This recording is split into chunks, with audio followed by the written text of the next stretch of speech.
Y'all didn't hear nothing I said the whole time. How about that? Isn't that bootleg? Look, I just laid it down. Just so y'all know, I laid it down like get down Bobby Brown, okay? Well, can y'all hear me now? Can y'all hear me now? If you can hear me now, let me know that you can hear me now, because this whole entire time we over here trying to fix things and make sure.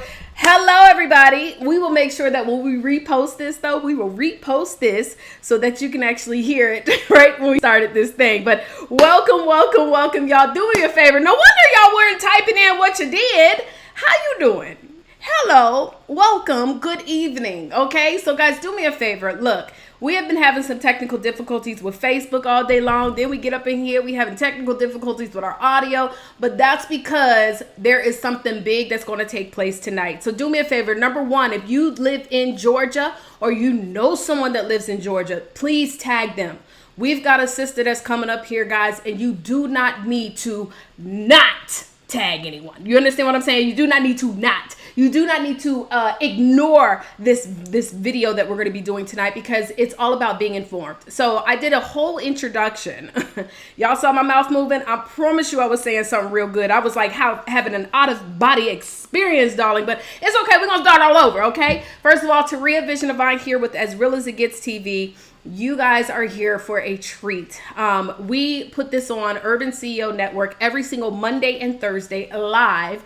Even if we having challenges, we keep on pushing, because that's what an Urban CEO does. Urban stands for unapologetic, real bold, action-oriented, and non-conforming. And just to kind of be real brief with it, because I was saying this at the beginning, I was having a whole conversation about this whole situation. Thank you so much for letting me know y'all couldn't hear me.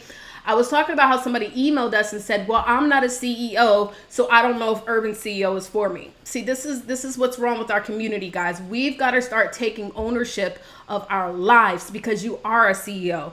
If you wake up every single day and you have to be in control of what takes place within your household, if you've got to go and work a job and do what you need to do so that you can climb that ladder, you are a CEO. So CEO is not just about going to the business administration and registering your business, which most of y'all ain't did anyways, but going to get a business license. Being a CEO is so much more bigger than that, guys. And so I want you to understand, take ownership. And another thing, we've been dealing with so much right now, guys, unfortunately, within our community, within our world. It's been crazy. And one of the things that I feel that we lack is not just ambition, not just fight. We lack knowledge. I had somebody the other day talking about, well, y'all need to go vote. If you vote, you need to vote. You need to vote. In my mind, I'm just like, well, the problem is that most of us in our community, when we do go vote, if you're anything like me, you don't understand what all of the positions are, number one. Number two, and let's be real, how many of y'all gonna be real with me? You've gone to go vote. You didn't know who these people were, and you just voted based on who the person's name was. Now, you know why I'm not lying? Because I went and talked to several people over the past couple of days and asked them the same thing.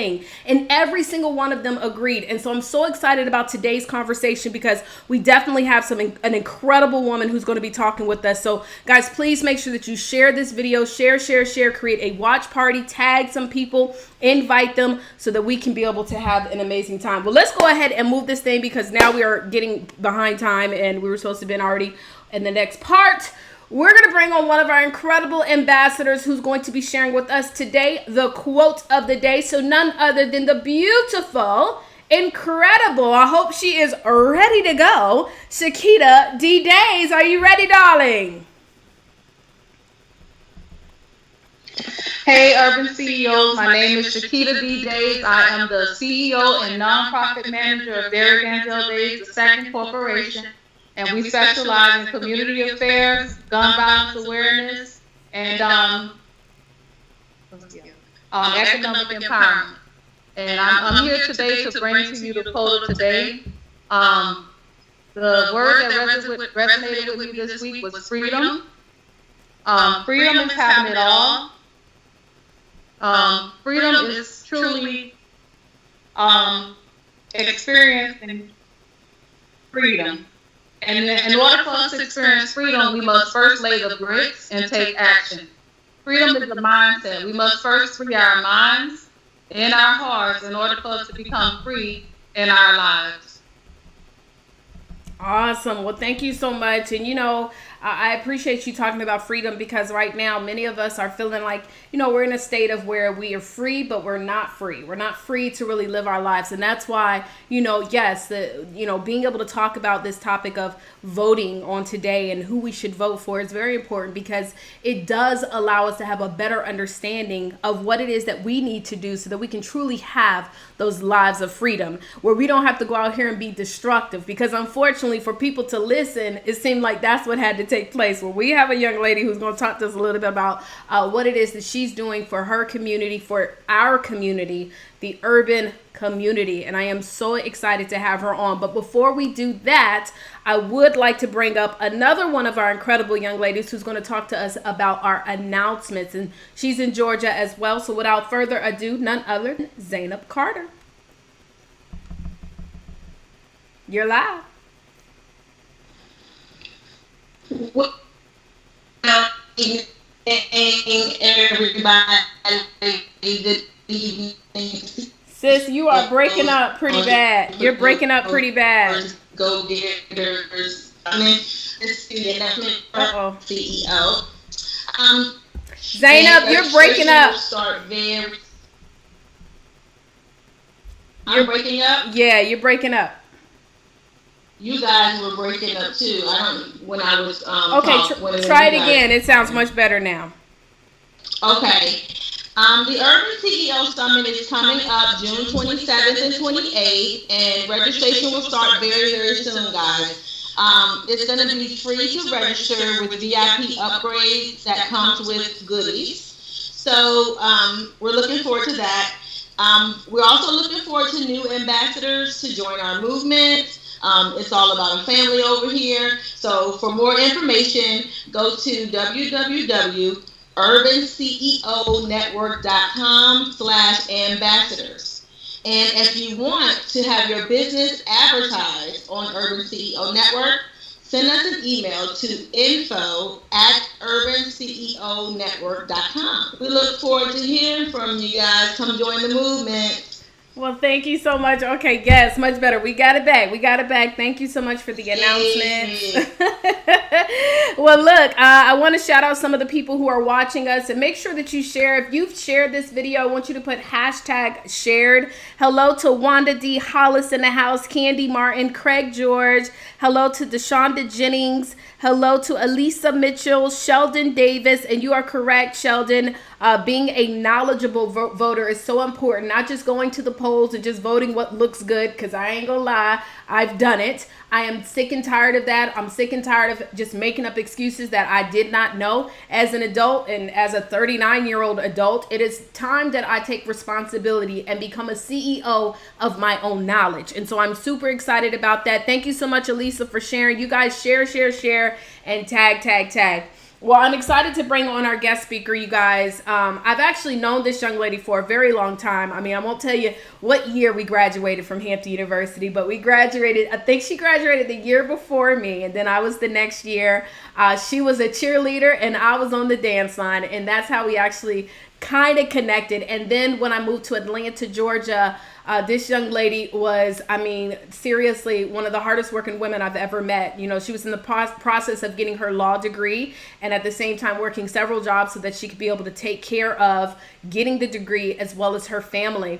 She passed and was able to get her degree. Not only did she do that, but she also started her own sports agency. Okay. In the midst of doing all of this too, she's also a 2-time breast cancer survivor. You guys, recently, just last year, she became the first ever African-American judge in her city, in Duluth. This is huge. This is my homegirl. Like, I've been knowing her for a long time. But sometimes when you're doing your thing, and you're in tunnel vision, a lot of times you don't get a chance to see all the great things. And this is what I love so much about her, because she doesn't make excuses. So I'm literally bringing on a judge right now, guys. But most importantly, she is going to be running this upcoming election in Georgia. And this is so important, guys, that you guys want to make sure that you pay attention to what a tax commissioner is and why we need to make sure that Tiffany Porter does not miss this. So guys, Tiffany Parker Porter, guys, make sure that you tag anyone that you know in Georgia. I'm tired of us talking about what we need to do in our community. We need to vote. We need to vote. Well, guess what? This is one of those opportunities where we can all step up and step into greatness. So without further ado, I want to bring on the line we're going to just speak it into existence because you guys got to do this, the next tax commissioner of Gwinnett County, none other than Tiffany Parker Porter. Hello. Thank you. Thank you. Thank you for having me. What a wonderful introduction. I felt important.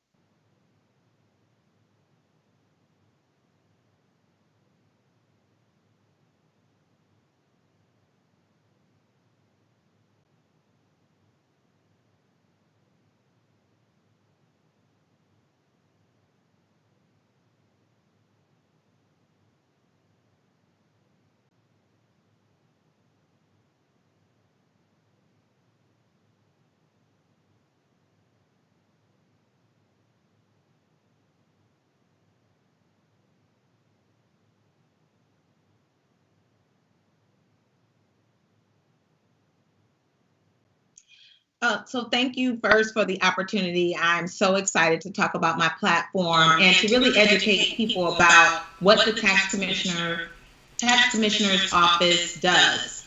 So for me, my why is that it was time for new leadership in Gwinnett. My track is I'm first a lawyer by trade and a sports agent and now a judge for the city of Duluth.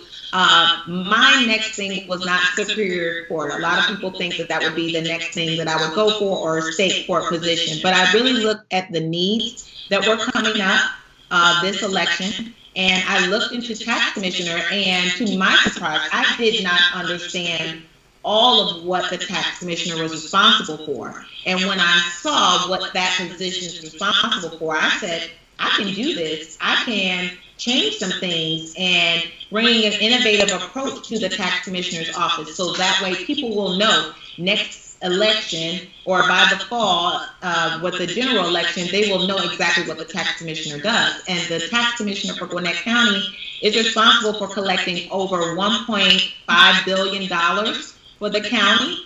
And that was just in 2018. So I'm sure it will continue to go up.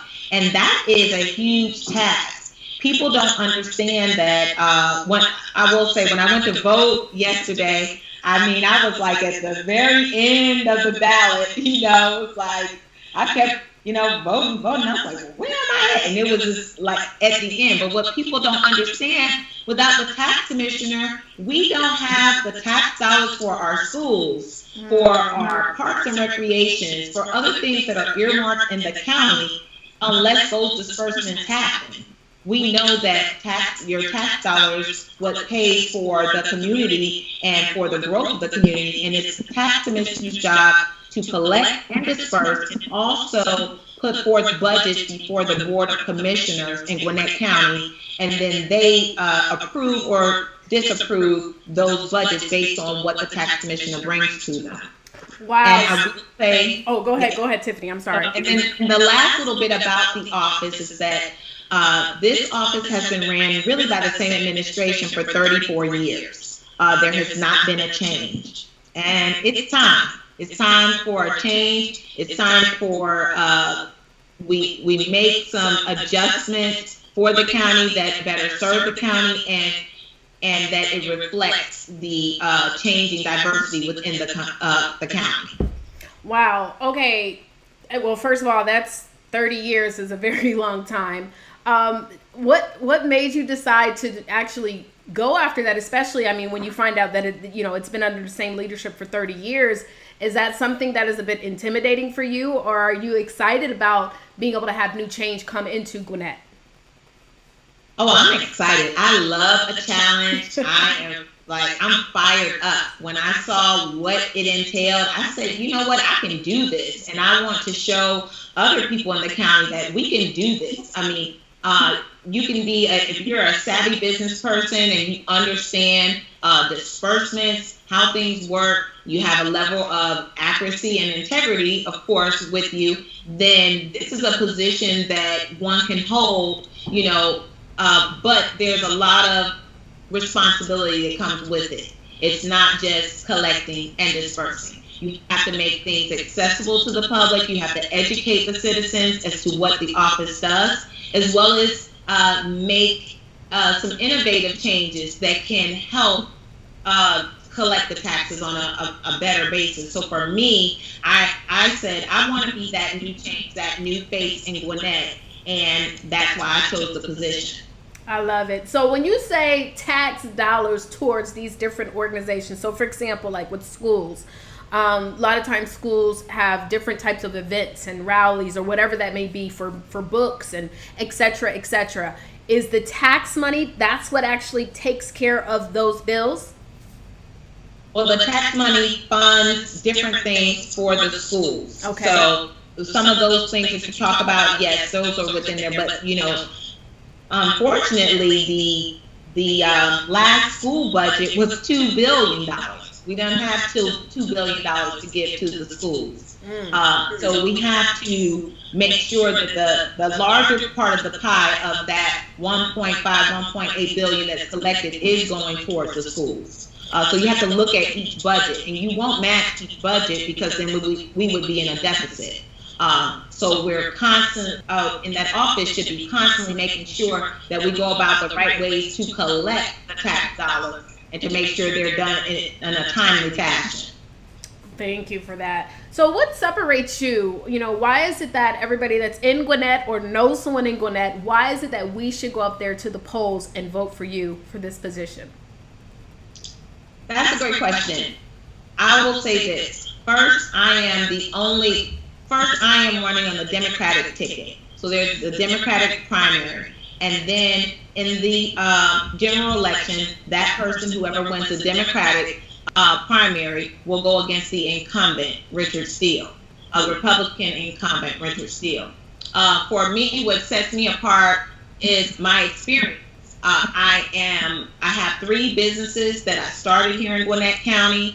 I've been in Gwinnett County for 20 years, raised all 4 of my children here in Gwinnett County.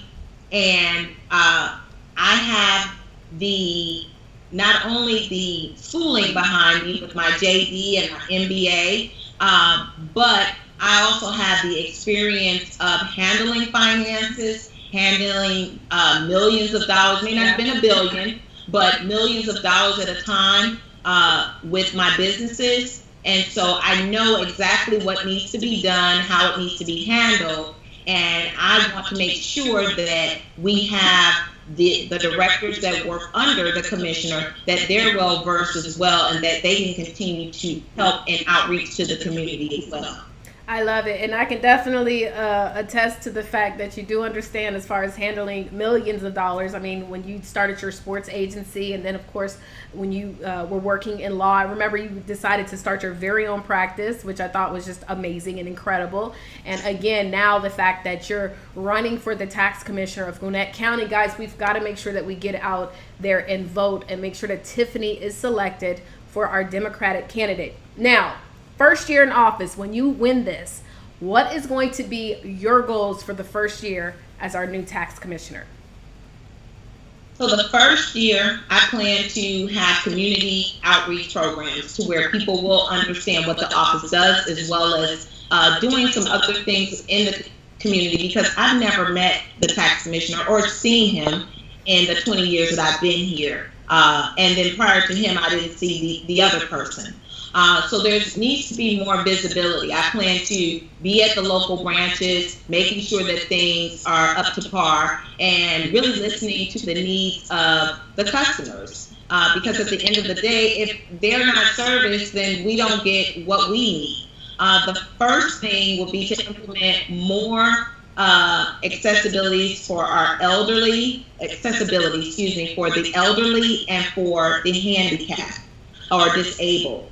I believe they don't need to come and stand in line with everyone else. They should be able to come in via appointment, and someone should be able to sit down with them and let them know what they need to do, as well as any exemptions that they may be available to them. I think a lot of times people don't understand the exemptions that are available to them. And so that's very important. The other thing is making sure that we have more kiosks available for people that won't even have to come into the office. You don't have to come to the office. They already have a drive-through system, which is good, but we can build upon that system and make it more accessible for people to get it done quick, fast, and efficient, as well as changing office hours, making some flexibility, because there's only about 2 offices that really have the flex hours, or I would say on a Saturday that you can go to, but we need more. People are working pretty much 8 to 5. We need to have other offices that will be open until 7 o'clock to serve those as well. No, absolutely. I agree. I know, because I believe as of right now, don't they close like at 5? Is that correct? Yeah, so if you're working a regular job, it makes it very difficult, or you have to be able to leave work early. For many people in Atlanta or in Gwinnett, you got to be able to leave work early in order to be able to come into the office. Well, right. I do have one other question, Tiffany. What makes you work so hard? Like, where does your drive come from?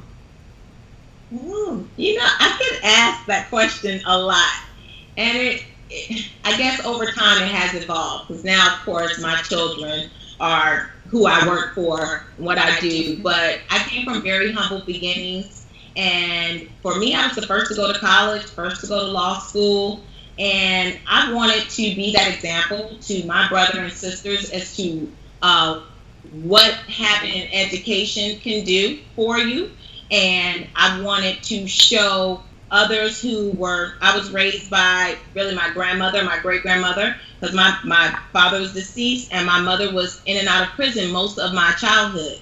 And so I want to be that example to show people that you really can make it. If you really set your sights on what you want to do, that you can come out of anything and you can make any kind of situation a great situation. So that's my drive, is to continue to, my great-grandmother has passed away, but to make her proud and to just be that example for women, especially even the single mothers out there. I will say, when I started my law firm, I had 4 children under the age of 8. I was a single parent. I don't know how you did it. I started out of my bedroom. And so, that just motivated me to really continue to want to reach my goals. And once I met those goals, then I had my sight on other things, such as the tax commissioner and such as being a judge in Duluth. I didn't see those things right away, but you continue to just make little milestones, make goals for yourself and then attack them. Absolutely. Wow. And as I said, I've always just been encouraged by just who you are and what it is that you continue to bring to women. And not just to women, but to people that come from where we come from, that come from the urban community, people who come from a position of lack, and you don't make that, an excuse to determine your future. You continuously keep on raising the bar, like seriously. What do you say to those individuals? I was having a conversation the other day, Tiffany, and as I was saying, as we got started, I think one of the biggest challenges within the urban community is that, when we talk about voting, it's like you get a lot of, and I had this influencer the other day, I won't say his name, but he's like, you need to go vote. And I say, I think when you just try to put that type of, I don't even know what the word is. I don't even want to say guilt, but when you try to push that onto someone who doesn't really understand the power behind voting or understand who you're voting for, I think that as an influencer, that's a tremendous disadvantage. And I think right now, more than ever, we've got to start making sure that we understand that it starts with every position, not just the main top position that everybody's focusing on. Because if we want things to change within our own communities, we've got to start with our local officials. So what do you say right now to maybe that person who doesn't see the value in voting, who doesn't understand, who they're voting for? What is it that you want to say to them? Well, I'll say this first. I think that in general, or the whole United States, there needs to be a change in what we teach our children starting in elementary, middle school, and especially high school. I would say today I was out at the polls and I was talking to 3 African American young men, and we were just talking about voting. And then there was a question. I don't have a clue. I looked at this ballot and I don't know what these things mean.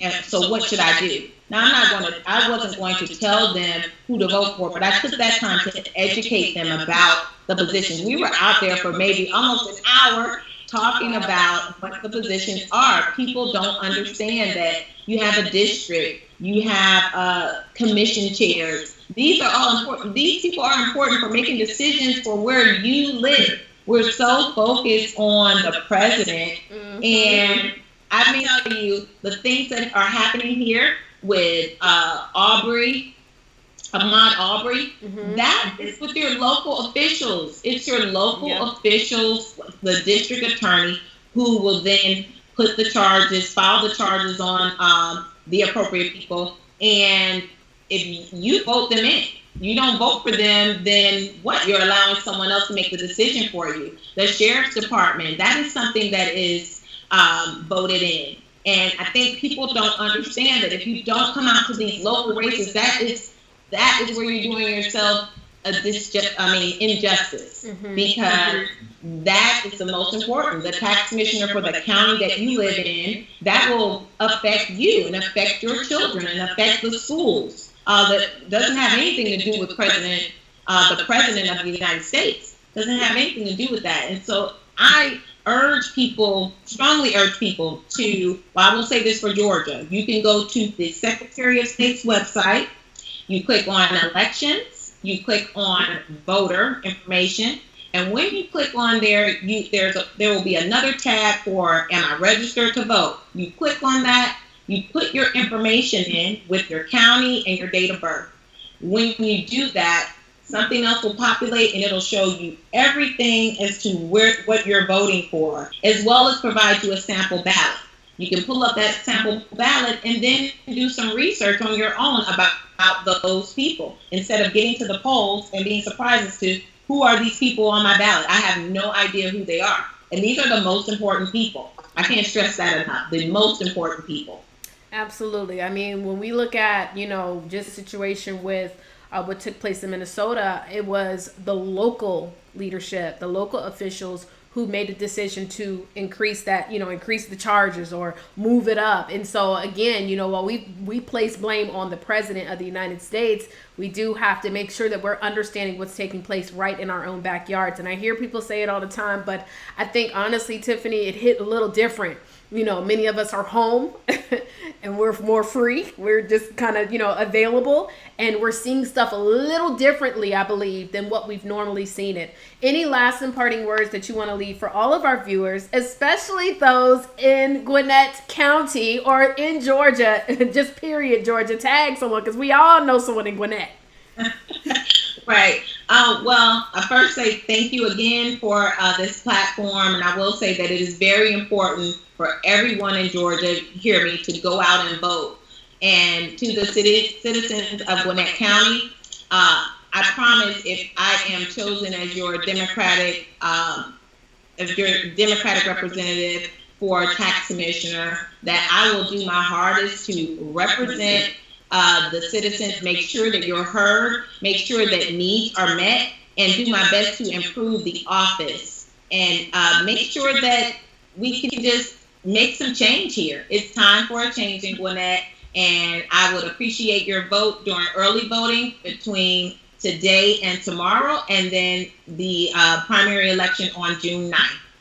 Thank you so much. Awesome. Well, Tiffany, thank you so much for being here. We appreciate you, and we are wishing you tremendous success in your new position. We know this is just the preliminary. This is just the beginning. We still have to then go into the official. So we've got to get her on the Democratic candidate, okay, on the list, right? The official Democratic candidate. We need to make sure that she is the one, guys. Again, please, all urban CEOs out here, I know for a fact, I wouldn't just bring, y'all know me, I don't just bring anybody up. This is somebody that I can tell you has a mission to be able to impact the masses, okay? And as you know, with Urban CEO, we are not just an organization about color. We are an organization about community. We have all peoples from all background, no matter where they're from. If they have a connection with the urban community, we accept them in. And that's exactly how Tiffany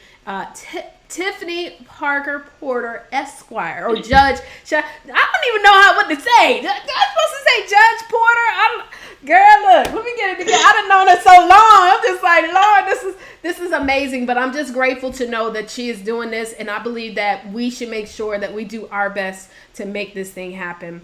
Y'all, my name is Taria Vision Divine. I'm super excited. Again, I told you guys we're going to continue to be able to empower you with more information, understanding what these positions are. There's no more excuses out here in these streets, y'all. We got to stop with the excuses. We don't know. This and that. I was going to bring up the conversation about Blackout Tuesday. We did not have enough time. Hopefully we'll talk about that on the next show. I will say that it was very inspiring to see so many people pull together for something that I didn't even know about it until literally the day of. I woke up at 4 a.m. and I saw all these posts and I was like, okay, solidarity. Okay, we're all working together. And I thought that was powerful. Well, what if we all did that when it came to going to those polls? Okay, if we did what many did on Blackout Tuesday and make sure that we select the right people for those positions, we could change the world. But it starts with us taking action. Taria Vision of Otwood, as real as it gets TV. Y'all, we're going to see you on the next edition, darling, okay? So look, do me a favor. We're going to go ahead and roll this thing on out. Make sure that you tell a friend to tell a friend, and I'll see you guys next week. Deuces.